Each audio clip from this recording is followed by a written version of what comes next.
Hello, everyone, and welcome to the Golden Astrologer Podcast. This is Deb McBride, and it is Sunday, May 28th in the year 2023, and I am recording this from lovely Escazú, Costa Rica, where it's very gray and cloudy. And so finally, weather update, right?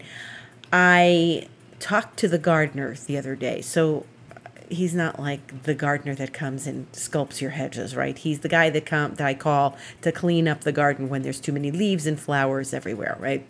So he came on Friday and he told me, I said, it's very dry. There's no lluvia, no rain. And he said, it's because of El Nino. And El Nino is the dry pattern. So we've got a heavy dose of El Nino right now. But he said La Niña, which is the little sister of El Nino. La Niña is when there's too much rain. Like we get way too much rain and it's a really rainy season. But here we are, and dare I say June starts this week in a few days, and it's hardly rained at all.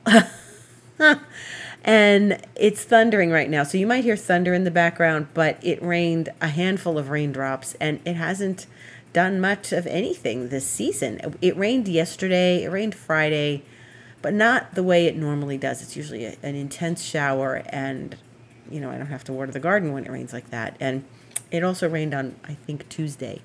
But other than that, it hasn't rained much at all. And so that's why I was talking to him about it, and he's like, yeah, it's El Nino, which we've all heard of El Nino, and I guess it surfaces as different patterns in different hemispheres and different locations. So here, it's a lack of a rainy season, or it is a dry rainy season, or a drier than normal rainy season, or a less rain than normal rainy season. But there you go. So today is indeed the 28th of May, and that means that May is almost over, and June starts on Thursday. June 1st is Thursday. If you can believe it, I cannot.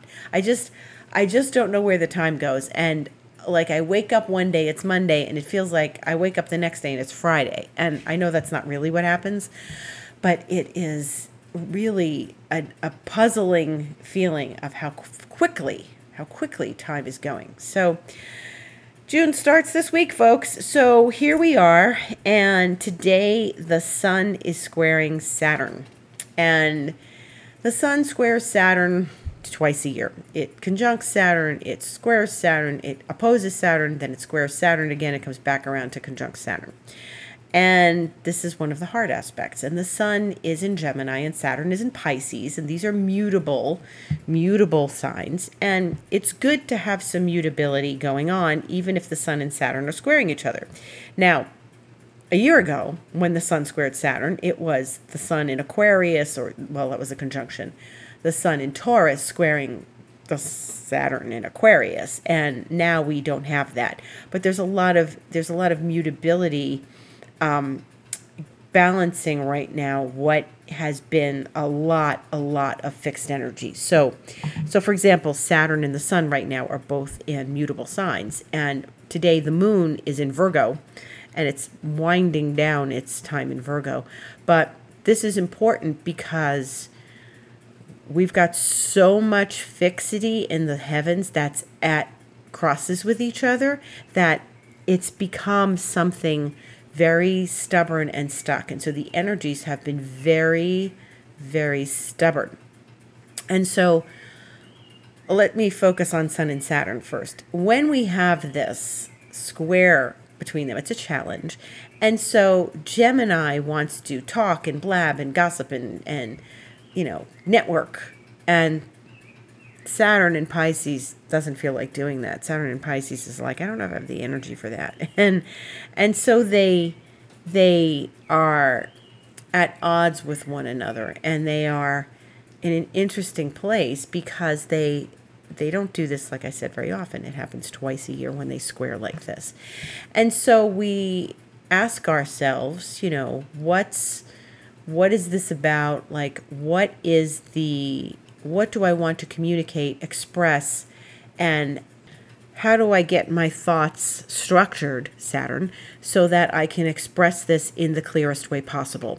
These are moments when we may need to have conversations with people that are a little difficult. And even though the sun is in a wide trine to Pluto all these days, and that's good, there's a support thing there from Pluto, but with this moon in Virgo, there's a lot of communicative energy. It's all Mercury related, right? And so there's the desire to speak, but also get the point across very clearly and in such a way that no one gets hurt, okay? Because Sun in Gemini square Saturn could be like, I say something and I say it and I want to take it back right away. So this is really a think before you speak thing. And also, it helps us clarify our thoughts, our ideas. If you have ideas and you're like sort of all over the map with them, Saturn helps you get really clear and focused on them. So it's a structuring of your ideas, of your thoughts, of your words. And it's good to pay attention to Saturn in this moment because it helps us sort of just not be gossipy, not be running at the mouth, not being someone who like says something and then thinks about it later and wishes they hadn't said that. So there's components of Saturn that are helping us be cautious because Saturn is a cautious kind of energy. In the meantime, it's an interesting dynamic this week. We are having Mercury coming finally out of its shadow. And that's Thursday the 1st. So we're going to talk about Thursday the 1st now because there's a lot going on that day. So Mercury's finally coming out of its shadow after the retrograde. So remember it went retrograde at 15 Taurus, which I said is a hot point. And we've got other 15 degrees of Taurus moments coming up this year. So that was a pretty rough Mercury retrograde, especially when there's eclipses. There's always this big energy when all of that is happening simultaneously. And now Mercury is going to move out of its shadow. So that's the other thing. Right now, we're still in the shadow of the Mercury retrograde, and we have the sun in Gemini. And today we have the moon in Virgo. Yesterday we had the moon in Virgo. Moon in Virgo, they're all ruled by Mercury. So we're all still kind of discombobulated with that Mercury retrograde energy. It's fading, it's leaving. And it's been a few weeks since Mercury went direct, thank heavens, but I'm glad that Mercury is over. I'm glad that Mercury is out of the way. So Mercury will finally leave its shadow on Thursday, and that's great. So we're moving forward, and Mercury will go to a place where it hasn't gone yet in a while. And we're going to talk about that as well, but I'm going to continue talking about Thursday the 1st. On Thursday the 1st, Jupiter makes its exact conjunction to the North Node in Taurus. And this is a very early Taurus thing. It's 3 degrees. It's not conjunct Uranus or anything. We're not there yet. But Jupiter and the North Node indicate what is probably a turning point in life direction, in what fulfills us, in making decisions, and anything that is going to take us to the next level. Okay, so in the coming week, we may need to make some decisions. And Jupiter and the North Node are going to stay close together, and the exactitude is on Thursday the 1st. It's not like it's not happening right now. It's happening right now. And it's going to continue to happen for a while in these next days and into the next week and 2 weeks. And so this is important. This is a very big moment. And I would expect, and it's interesting, like my astrology book doesn't talk about it.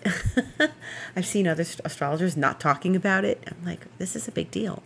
Jupiter doesn't do this. When a planet comes to the nodes, it's always some sort of change, karma, destiny, turning point, something, a south node, a north node.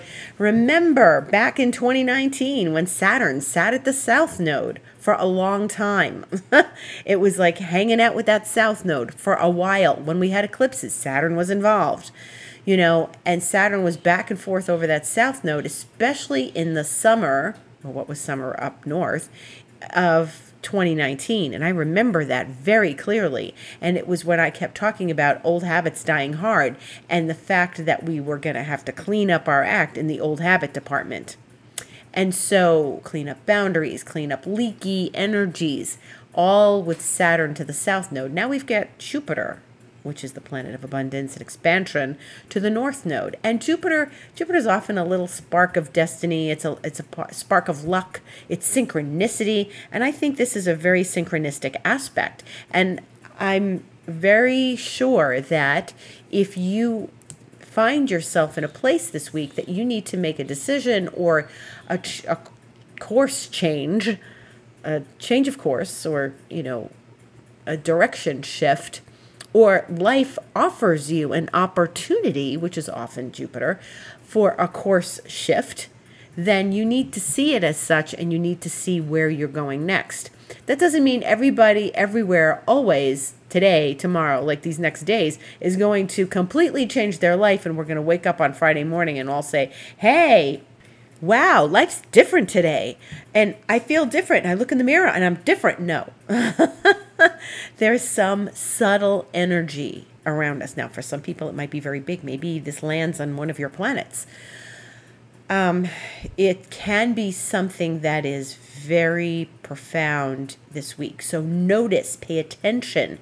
This is a very deep transit, and it's an important experience. And now remember that I told you last week or the week before that Jupiter and the North Node came together in early 2016, and Jupiter went retrograde at the North Node, and they were in Virgo at the time. And it was very interesting because they stayed together for a number, I think months maybe, because of Jupiter's slowness, slowing down, coming to the North Node, turning around, going retrograde. North Node goes backwards. North Node, the nodes travel backwards. And when we look at that, back in 2016, there were some major shifts. Well, for me, I came to Costa Rica and it changed my life. So it can be that big, but I don't think so because it's not Jupiter going retrograde at the node. There may be things that relate back to 2016 and whatever you were doing in 2016 and how it felt to be back then. Think about the first part of 2016 and what your life was like and how that worked out for you and how that manifested and what that felt like. Because I did a chart for this nodal conjunction with Jupiter, and there are points in this chart that relate directly to that Jupiter North Node back in 2016. In fact, I think the midheaven of this chart gets Jupiter North Node from that chart from 2016 on its midheaven in this new one for this week. So this is really profound, and I want everyone to take notice and pay attention. I'll talk about it more this week as I'm on Instagram, but it's important to really connect with this energy and see where you might make big decisions or maybe small decisions or subtle shifts that change course for you. Be very aware of the decisions you make this week and take time to process them and make sure they are what you want. Because if you're looking at something and you're not certain and you just go, okay, we're not going to do that, and it could have changed your life, then you want to go back and really pay attention to this. And vice versa. Yeah, we're going to do that. What does that mean? It opens a whole other set of circumstances. Jupiter is expansion. How are you stretching yourself? How are you expanding? What are you being asked to do? So this is very important this week, and not all astrologers have been talking about it, though I would imagine it'll pop up on the social medias this coming week because it's more relevant in the coming days. But it's interesting because I got my newsletter from Astrodienst, astro.com, and they didn't mention it at all for June, which I think is interesting. So, okay. They never really mention the nodes that much. So, okay. But I think it's an important time. Also on Thursday the 1st, Mars makes an inconjunct aspect, which is a needling aspect to Saturn. So maybe that, now they don't work in an isolation tank. They are working together. That means Mercury out of its shadow, Jupiter on the north node, and Mars in conjunct Saturn. They're all working to shift something. There may be an element of discomfort and needling in this, and that may be the Mars in conjunct Saturn. That is a little bit, it's not a minor aspect, but it's an aspect that needles you. And you may feel like you are being pushed to do something and it's not comfortable. But if it's the right thing, you'll know it's the right thing, as opposed to someone pushing you into something that you're not ready to do. You're not ready to say yes to. You're not ready to obviously embrace and have in your life. And we are challenged that day from that. You know, it sounds easier to have Jupiter on the north node and Mercury coming out of the shadow. But then, of course, there's this one little thing that's going on that's asking us to pay attention. And the moon is going to be in Scorpio that day. So the moon goes into Scorpio on Wednesday, 7:45 p.m. Eastern time. And the moon is going to be opposite Jupiter, which means it's going to go to the south node. It'll be at the south node when Jupiter and the north node are making this relationship. And so that's an important thing too. The moon is involved. So our emotions are involved. Our feelings are involved. Our everyday experience of what satisfies us is involved. Okay, our tides of emotion. Okay, so pay attention to that. Thursday is probably the most important day this week. Okay, pay close attention to that. And then, so we get Mercury, as I said, out of its shadow. And a few days later, on Sunday the 4th, the next time we meet, it will be conjunct Uranus at 3:49 p.m. Eastern time. And it is conjunct Uranus for the first time since last year. So that's some interesting dynamics. Let's talk about that for a moment. What is Mercury? Mercury is communication. It's any form of communication. It's networking, it's talking, speaking, thinking, articulating, writing, singing, anything that requires us to communicate. Sign language, many languages, and it's in Taurus, and it's going to come up to Uranus on Sunday. Now, there's so much happening in those days that we need to take this one piece at a time. Mercury and Uranus are brainy, because Uranus is brilliance, genius, a really brain on fire. Like, yeah, I know my stuff. But the experience of Mercury and Uranus together is like a brilliant idea, a grand idea, a liberating idea, a revolutionary idea. All of that can happen on Sunday.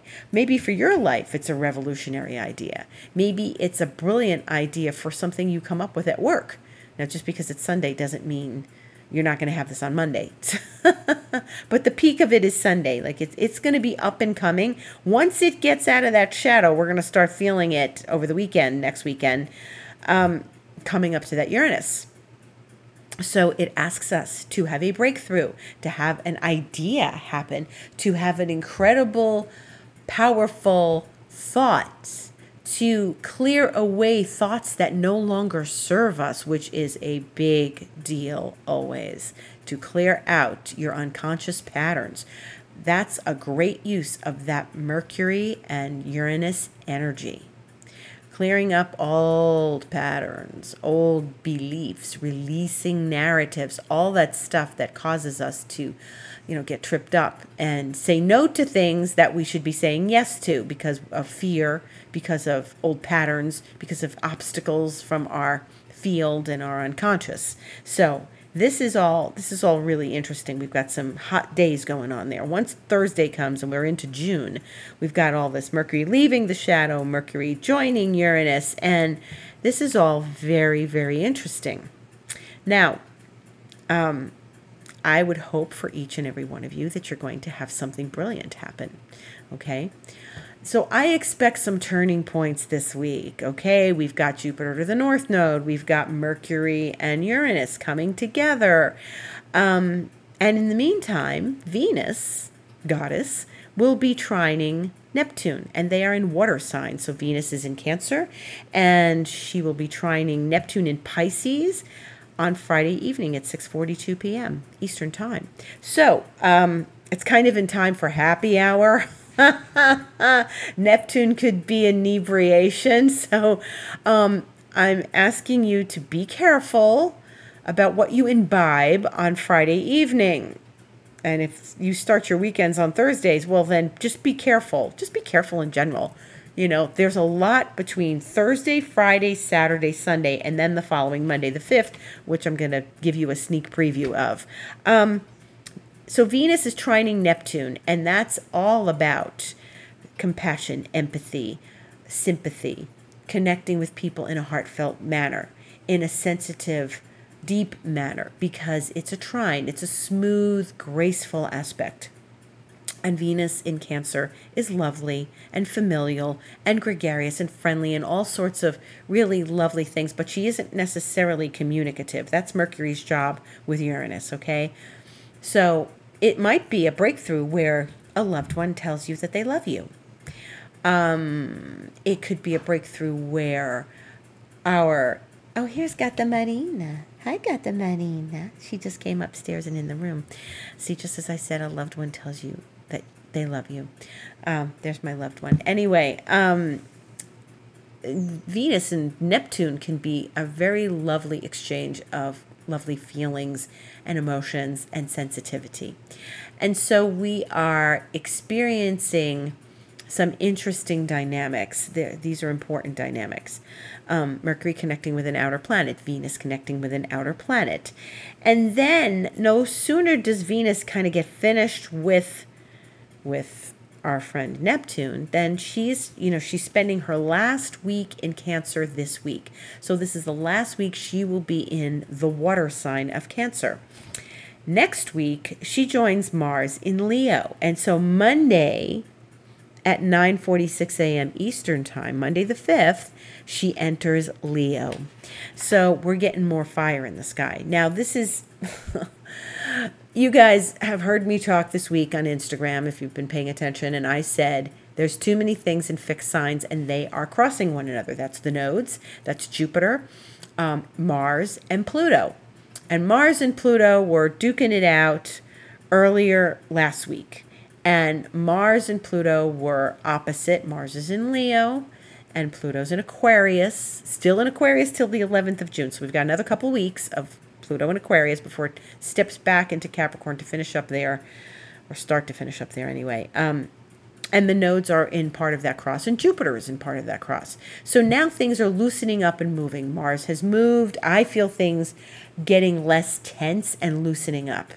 And last week, that was intense energy. It was a very stubborn energy, okay? So now Venus is leaving the nice sign of Cancer, where she works very well, and she is in what is called a cardinal sign, where she initiates, and she moves into Leo, which is another fixed sign.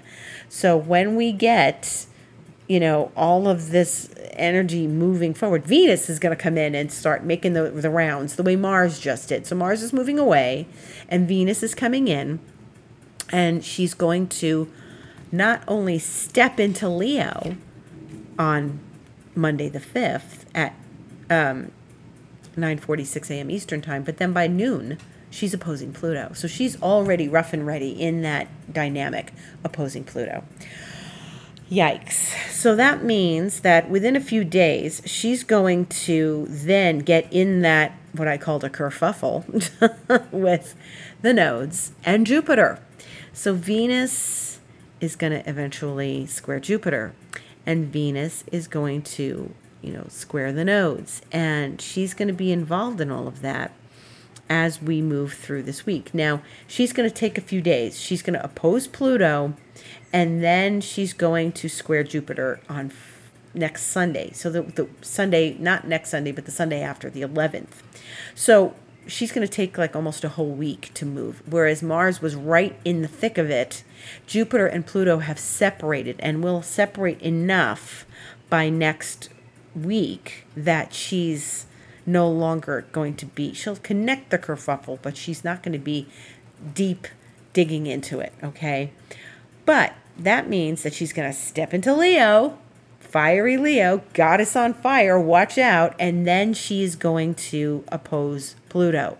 This is the first time since Pluto entered Aquarius that we're getting a Venus-Pluto opposition, okay? So Venus and Pluto are going to oppose. She probably squared Pluto back when she was in Taurus. I can't remember the dates, but it doesn't matter. We are now in the opposition of Venus and Pluto, and that's going to happen on Monday the 5th. And I'm giving you that sneak preview. Venus-Pluto is always an interesting, what my teacher used to call love with a twist of lemon. So it's not a simple, straightforward, I'm falling in love. It's I'm obsessed, I'm deeply passionate, or I'm deep in this and it's wild, or I'm deep in this and oh my God, I don't know what I'm doing here. You know, it's Pluto. It's the underworld. This is the Persephone aspect. This is where, you know, the goddess goes to meet Pluto in the underworld. And Venus. Now, let's talk about this. This is the other thing that's going to happen.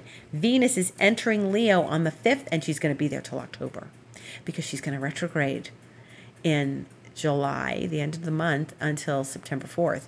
So get ready, folks. Venus is entering Leo, and bang, right away she runs into Pluto, and then she's going to go backwards when we get into July. So we're entering June this week. We've got all sorts of stuff going on with from Thursday onward. As soon as June happens, we've got all these Jupiter things and Mercury things, and Mercury with Uranus and Venus with Neptune, and then Venus with Pluto. So all the outer planets next weekend, Friday, Saturday, Sunday, Monday, are all going to be triggered by Venus and Mercury. Okay, so we want to pay close attention to our relationships, our dialogues, how we communicate, and how we're feeling. There may be a desire to run after something, and it's better to step back and be composed and contained instead of getting wild under that Venus-Pluto, okay? Venus is not going to come back to Pluto. She's not going to, this is it. It's not like she's retrograding and she's going to do the Pluto thing three times. That's not what's happening. She's going to go into Leo, connect with Pluto, and move forward. And then when she gets to her retrograde, she's not going to have that situation anymore. In fact, I don't think she'll probably square Uranus a couple times, but okay. We'll cross that bridge when we come to it, okay? And there we go. So that is a whole lot of energy happening in these next days. Now, that puts Venus and Mars together, and they're going to get close. I don't think they're going to be an exact conjunction. They're going to get very close together in these next weeks. But they're not going to be like they were last year, where they were traveling together for a long, long time into like 2 signs, almost 3 signs, Capricorn, Aquarius, Pisces. And this is different. They're going to meet up in Leo, not exactly meet up, and they're just going to keep going. You know, they're not going to really stay together too long. But we want to pay attention to that. And there's the thunder. There's the thunder in the background. Yes, that means we do want to pay attention to that Venus and where she's going in Leo over these next weeks and months. Powerful, powerful stuff, folks. Venus and Leo, she just loves that passion, that fire, that creativity. This is asking us to get deeply creative, okay? So stepping back and really understanding our own creative process would be an amazing use of that energy when Venus goes retrograde in Leo. And it's, you know, confronting your fears around expressing yourself and being creative and really sort of confronting the deep parts of you that want to express in a powerful way. So we've got lots to talk about in the weeks and months to come. So, but for now, we are still in May, and what we're looking at is, you know, that Sun-Saturn today, and we move past that, thinking of our thoughts, being cautious about what we say, how we speak to people, thinking before we speak. And then we've got Thursday with Mercury getting out of the shadow, Jupiter conjuncting the North Node. Think about in these next days leading up to Thursday, which, Jupiter and the North Node are together already anyway, but the exactitude happens Thursday, as I said. Think about what you want to do. Think about what's going to blossom in your life, and think about what's so important for you to take on next as we move through this. And one more thing is that we have a full moon next Saturday, the 3rd. So it's at 13 degrees of Sagittarius. And that's a lovely full moon. The sun will be in Gemini. The moon will be in Sag. And we are out of eclipses, so we no longer need to count our full moons and new moons because we are finished with the eclipses. So this full moon is the first one that has nothing to do with eclipses. The last one, what we had, the new moon, that one kicked out the eclipse period. So now we're starting all over again, and we're having this lovely full moon on Saturday the 3rd. And we have it in the mutable signs. So remember again what I said. There's been so much fixity because we've had Mars in Leo. We've had Mercury in Taurus. We've had Uranus again in Taurus. We have the nodes in fixed signs. This is all fixed energy. This is stubborn energy. This is energy that doesn't want to budge. And so I'm glad, Gemini season started a week ago, and now that's made things a little easier because before that the sun was in Taurus, and it was just all this very heavy duty, I'm not budging, so there kind of energy. So, and with Jupiter, it's Uranus, it's Mercury. They're all in Taurus. And then there's Mars, and then there's the nodes. And this is just too much fixity. We don't move forward as easily with fixed signs. When there's too much fixed in the sky, we don't initiate, we stay put. We don't get flexible, we say no. Or it's a hard no, or it's a hard yes, and there's no, maybe. Gemini is the world of maybe. So we're getting Sagittarius moon next weekend, and there's more maybes happening for us, which is a good thing. It's a good thing. We like maybe. Because when we get that moon in Scorpio on Thursday, that's more fixed. Okay, and I said it's going to trigger all this. So my instincts tell me there's some big wave of energy coming at the end of the week, but this full moon is going to help us balance that because we want cardinal, fixed, mutable. Okay, cardinal is Aries, Libra, Capricorn, Cancer. And so, Venus is going to leave cardinal energy and go into fixed energy on Monday the 5th. So when there's a balance of all of it, we can move through things with flexibility, with initiation, with motivation, as opposed to, no, I'm not doing that. Sorry. No. And kind of, it's hard. You know what it is? Fixed signs are not risk takers. They can be. It's in these windows of time. And you might say, Deb, you're a fixed sign and you moved to Costa Rica. Yes, there was a window of time. I don't leave Costa Rica. I stay here. I'm very happy here. I'm very happy not seeing airports, okay? I'm really happy. Mutable signs love airports. They want to get out there and make that trip and have that exciting liftoff, and they want to just go, go, go. And I'm very, fixed. So, we like to have the balance of energies in the sky. And there's just been so much fixity that there's an underlying stubbornness. There's an underlying unwillingness.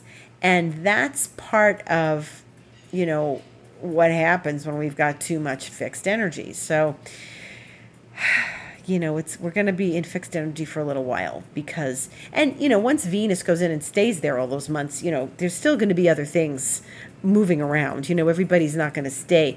Uranus and Jupiter will stay in the fixed sign. So, we got some fixed energy and patterns to undo. There's that my feet are in cement kind of pattern. I'm not moving. I'm not going. I'm staying right where I am. And as I said the other day on Instagram, that feeling of being stuck to your chair, that I don't know that I can move and do this. But remember that. Remember that when you're asked to make new changes this week with Jupiter and the North Node. Remember that when something is unfamiliar and you'd like to take a chance on it. Do that if it feels right. It's important to remember how much fixed energy might be weighing us down at this point. The nodes are going to change signs in the summer months up north. What's called, because there's no summer months here. It's like, it depends on what, it's dry or rainy, So that's why I can't say it's summer here. It's not summer. Although it feels like summer. The nodes are going to change signs. They're going to go into Aries and Libra. And so that's going to be a shift that happens in July. And that's going to shake things up a little bit and move things into the cardinal direction, cardinal signs. That's better. So a good thing. Okay. That's our week. Try not to be too stubborn, be flexible, use the Gemini energy. And then that Sag full moon, that great big Sag full moon ruled by Jupiter, which is in a fixed sign, use it to create some movement and some flexibility in your life, okay? I'm Deb McBride. This is the Golden Astrologer Podcast. If you'd like a session with me, go to thegoldenastrologer.com and you can go book online and book anything from Reiki to card readings to collecting one of my videos of maybe Saturn, Pisces, Pluto, and Aquarius, or anything such as my Goddess in a Masculine World video, which is not about astrology, but about energetics. There's also my expansion mentorship, which is available if you are interested. And you can write to me for more information about that. info@thegoldenastrologer.com or deb@debmcbride.com. I answer to both of those. Expansion mentorship is 3 months minimum. You can ask me what it's all about. And then, of course, I'm on Instagram @The Golden Astrologer, and I usually make videos and stories relative to what I have to offer and also how we cope with aspects during the week. So I have my commentary about that. So if you want to hear me more often, you can listen to me on Instagram. I thank you all for listening. Have a blessed Jupiter on the North Node week. And remember to stay flexible. Have a beautiful week. Thank you for listening.